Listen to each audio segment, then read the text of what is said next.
साथियों नमस्कार and welcome to Samadhan the solution. I am doctor Ashok Vijay और आज मैं यूपी पुलिस भर्ती 2024 की तैयारी के परिप्रेक्ष्य में जीके जीएस के एक महत्वपूर्ण भाग गुप्तकाल की चर्चा करूंगा, क्योंकि इससे लगातार प्रश्न आते रहे हैं, पर्याप्त संख्या में प्रश्न आते रहे हैं गुप्तकाल से।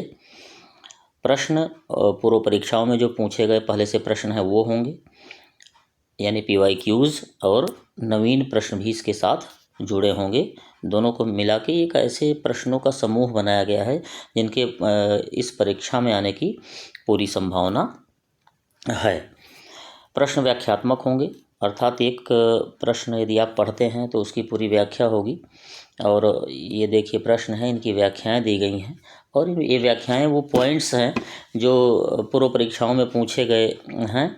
और इसलिए आप ये मान सकते हैं कि जो आगे वाली परीक्षा है, जो आने वाली है पुलिस भर्ती की यह परीक्षा, और इसमें इनके पूछे जाने की प्रबल संभावना है। इसलिए बहुत ही ध्यान से, बहुत ही तन्मयता से, बहुत ही धैर्य से और बहुत ही सीरियसनेस के साथ इन प्रश्नों को पढ़िए, देखिए।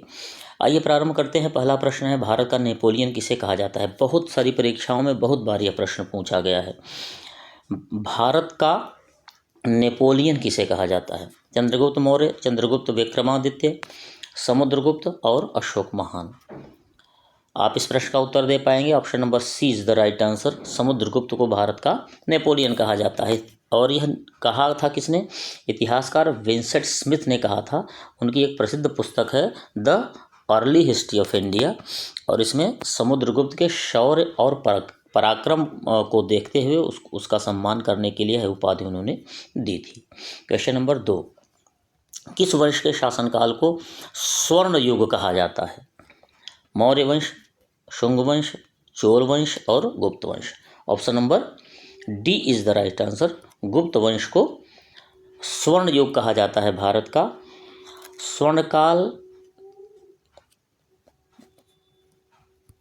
स्वर्णकाल या क्लासिकल युग या भारत का पेरिक्लिन युग, ये 3 नाम आ सकते हैं कभी भी, तो इसमें संदेह न हो, एक ही चीज़ें हैं। स्वर्ण युग कहा क्यों जाता है? भारतीय संस्कृति का प्रचार प्रसार बहुत तेज़ी से हुआ। साहित्य, विज्ञान और कला का उत्कर्ष भी इस युग में हुआ। आर्थिक समृद्धि की गति तीव्र रही। धार्मिक सहिष्णुता रही, यानी बौद्ध और जैन धर्मों को भी बराबर का सम्मान राजाओं ने दिया, और इनका खुद का धर्म भागवत धर्म या वैष्णव धर्म था। और बहुत महान शासक हुए और श्रेष्ठ शासन व्यवस्था के साथ उन्होंने राज्य किया। महान शासकों में अब जैसे चंद्रगुप्त विक्रमादित्य ही था और समुद्रगुप्त ही था, जिसे भारत का नेपोलियन कहा जाता है। इस तरह से स्कंदगुप्त था, जिसने हूणों को यहाँ से खदेड़ दिया था। तो इस तरह से बहुत महान शासक हुए और उनकी शासन की जो व्यवस्था थी वो दिव्य थी, इसलिए स्वर्ण युग कहा जाता था। क्वेश्चन नंबर 3 है, परम भागवत की उपाधि धारण करने वाला प्रथम गुप्त शासक कौन था? श्रीगुप्त, समुद्रगुप्त, चंद्रगुप्त प्रथम और चंद्रगुप्त द्वितीय। Again option number B is the right answer. Samudragupta ने परम भागवत की उपाधि धारण की थी। यह अश्वमेध यज्ञ करने के बाद पृथिव्यामा प्रतिरथ, अर्थात पृथ्वी का प्रथम वीर की उपाधि धारण किया था। तो इस तरह से उस काल में, यानी गुप्त काल में, राजाओं ने बहुत सारी उपाधियां धारण की थी, जिसमें समुद्रगुप्त, जिसे भारत का नेपोलियन कहा जाता था, तो इसने पृथिव्यामा प्रतिरथ की भी उपाधि, यानी पृथ्वी का प्रथम वीर की उपाधि भी धारण की थी।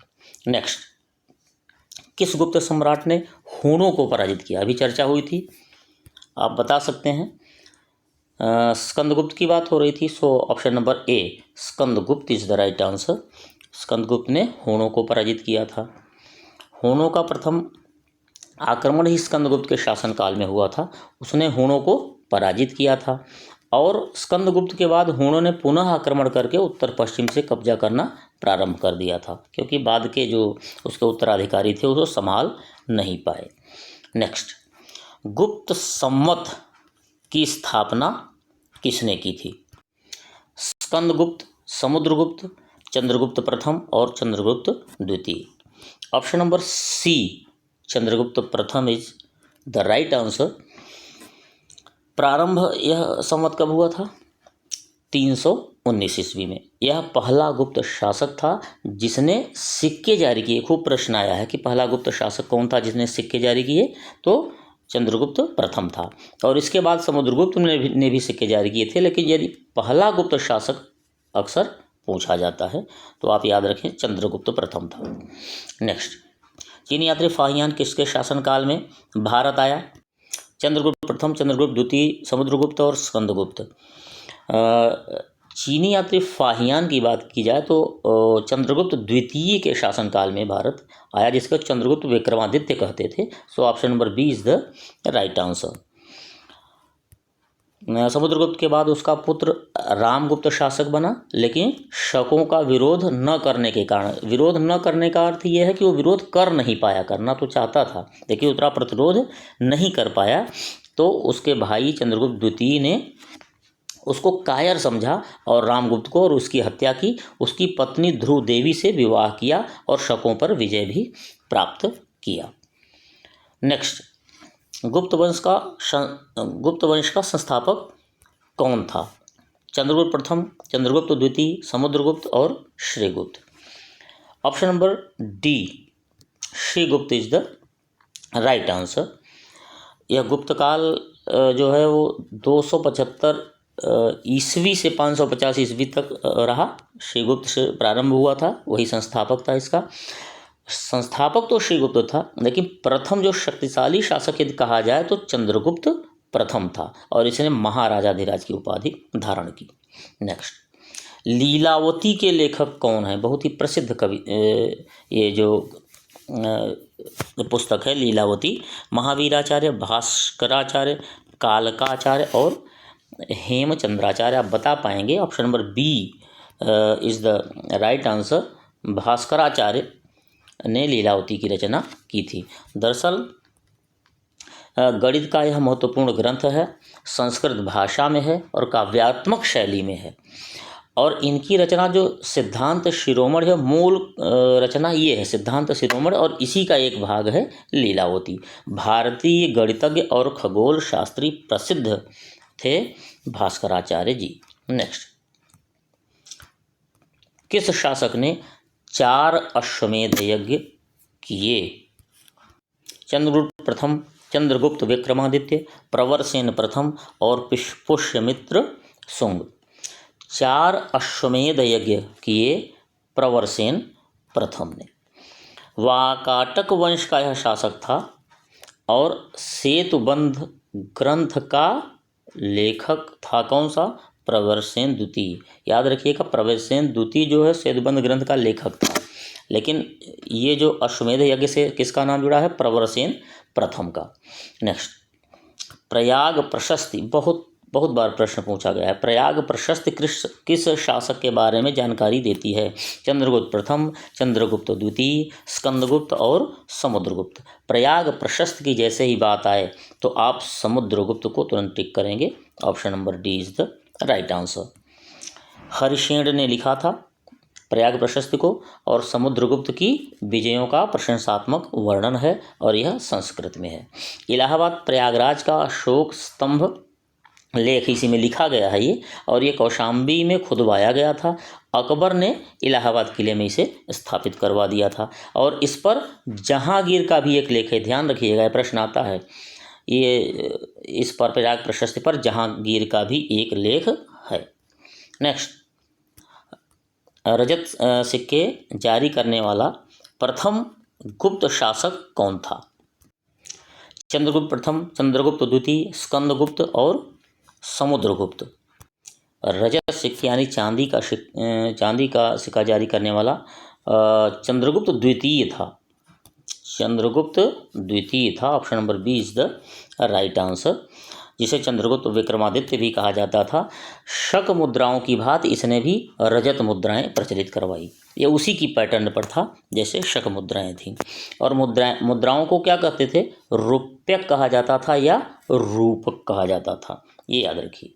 नेक्स्ट, गुप्त काल में राजस्व की दर क्या थी? राजस्व की दर 1/6, 1/4, 1/7 और 1/5। देखिए, गुप्त काल में क्या लगभग पूरे प्राचीन भारत में राजस्व की दर 1/6 है। So option number A is the right answer. सामान्यतः उपज का 6ठा भाग होता था ये। भूमि कर के अन्य नाम थे, एक था उद्रंग, इसको उदरंग भी कहते थे, और भाग कर।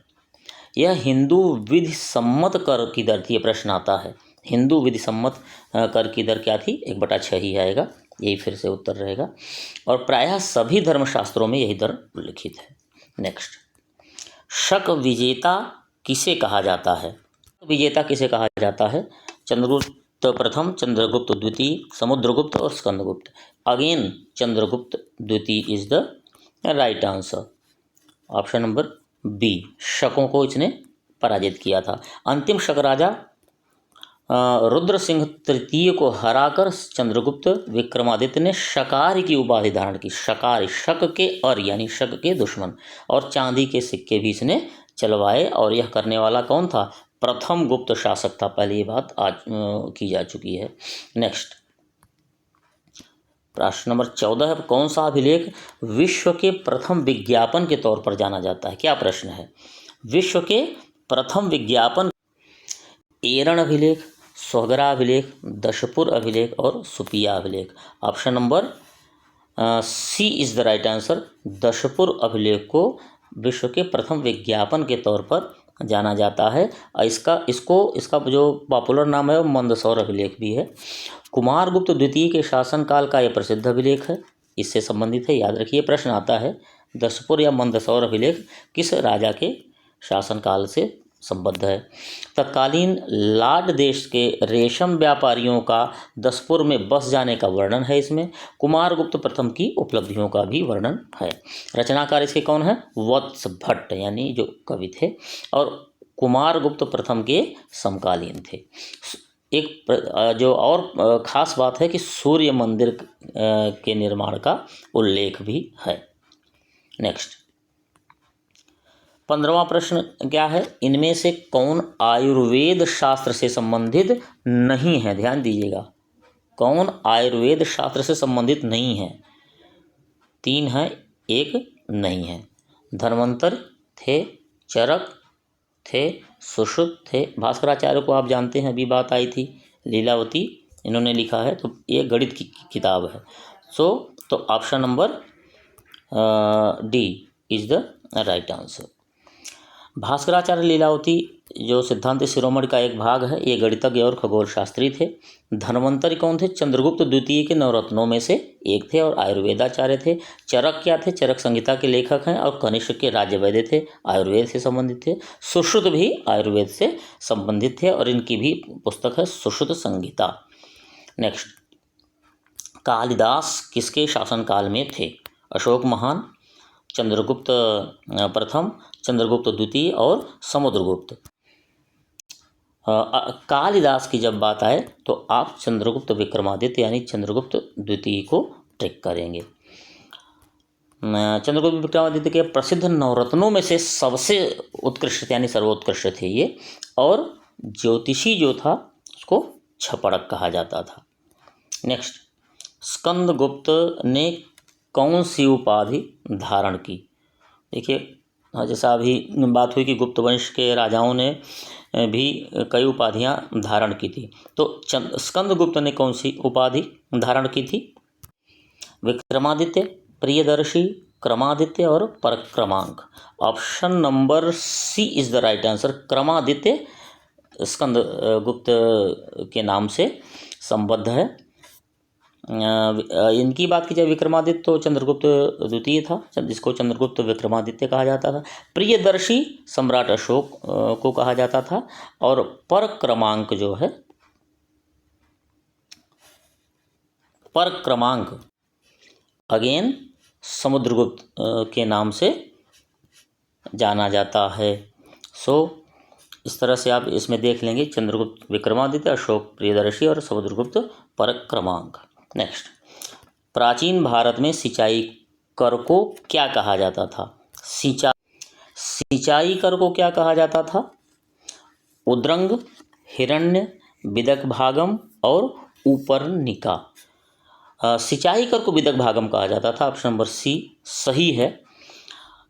तो जैसा अभी ये बात आई थी कि उद्रंग या उदरंग जो है भूमिकर होता था, ऊपरनिका क्या होता था? राजपूतकालीन आवास पर कर लगाया जाता था। ये आवास स्थायी और अस्थायी दोनों तरह के होते थे।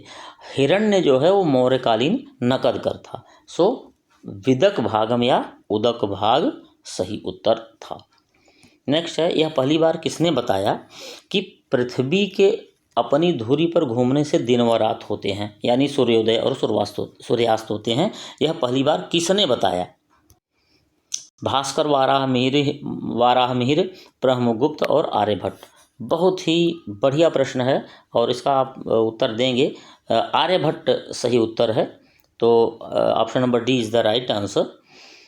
अब आप देखेंगे कि बाद के वैज्ञानिकों ने इसका क्रेडिट जो है अब बाद के वैज्ञानिक लेते हैं, लेकिन यहाँ भारत में पहले से यह ज्ञात था।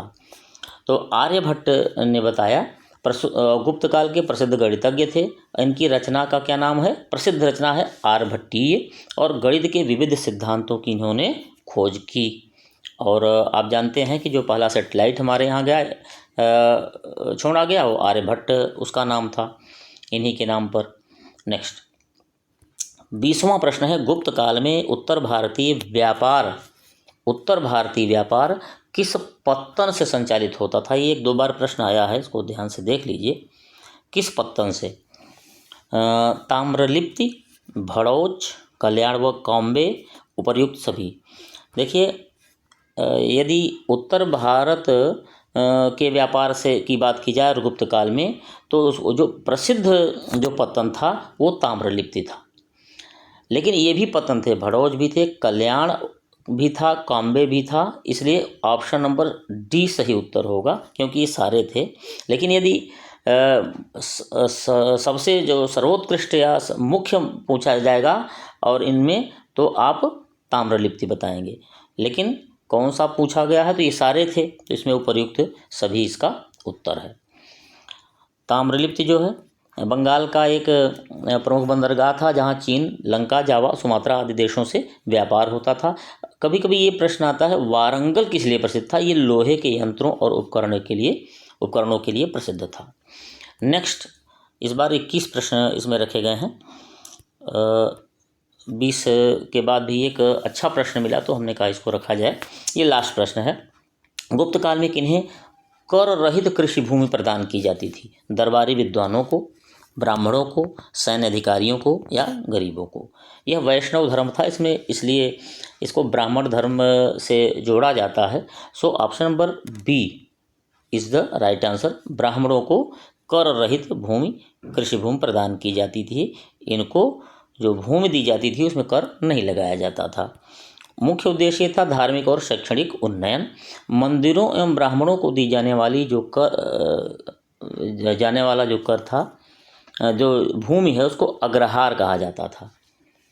जो भूमि थी उनको अग्रहार कहा जाता था। जो भूमि जोती न गई हो उसे क्या कहते थे गुप्त काल में? अपरहत कहते थे। प्रश्न आता है।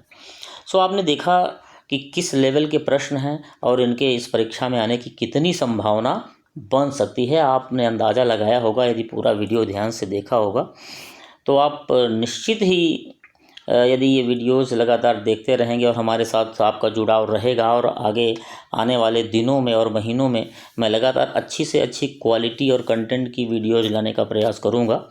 तो बिल्कुल आप लगे रहिए, पूरे विश्वास के साथ तैयारी करते रहिए। सफलता निश्चित है ऐसे ही व्यक्तियों को मिलती है जो लगातार लगे रहते हैं। मेरी बात की जाए, समाधान द सॉल्यूशन की बात की जाए, तो इसमें मैं ये कंटेंट लगातार और अच्छे क्वालिटी के साथ ले आता रहूँगा। और यदि आपको ठीक लग रहा है कि क्वालिटेटिव कंटेंट है, तो यदि आपको पसंद भी आ रहा हो तो समाधान द सॉल्यूशन को लाइक, शेयर और सब्सक्राइब ज़रूर करिए, और थोड़ा सा मोटिवेशन भी हमें मिलेगा और हम भी प्रयास करेंगे कि आपके लिए अच्छे से अच्छे कंटेंट, बेनिफिशियल कंटेंट लेकर लगातार हाजिर रहें। बहुत बहुत धन्यवाद।